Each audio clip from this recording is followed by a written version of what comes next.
when you have a borrower that's purchasing or refinancing, you can go to a website called consumerfinance.gov, and there you'll be able to find a calculator that allows you to compare interest rates.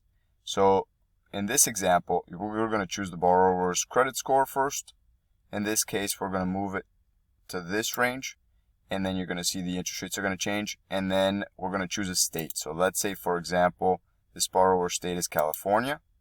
And if the borrower's refinancing and they have at least 20% equity, we would change this to 20%, and the interest rate is fixed. The loan term in this case is 30 years, but you could also compare it for 15 years.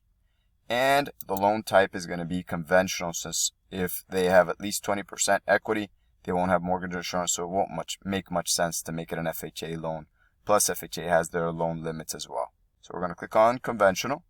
And then on interest rates, we're going to compare what the borrower already has as an interest rate. Let's say the borrower has a 3.875, and we can get the borrower a 2.375.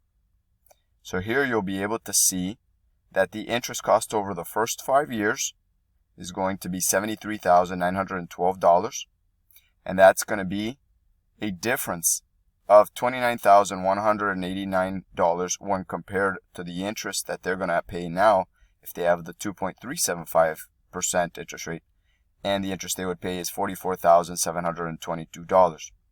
As it says here, over the first 5 years, an interest rate of 3.875 costs $29,189 more than an interest rate of 2.375%.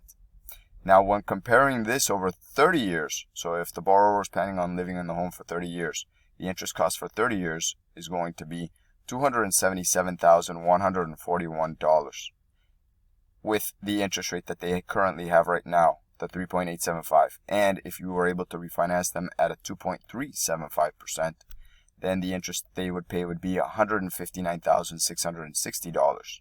So this would be a total savings over 30 years of $117,482 by switching from an interest rate of 3.875% to a 2.375%. On the same website, you'll be able to compare different banks offering different interest rates. So here it'll tell you there's one lender offering 2%, and then when you click on other interest rates, it'll tell you how many lenders are offering that as well. There's 3 lenders offering that in California.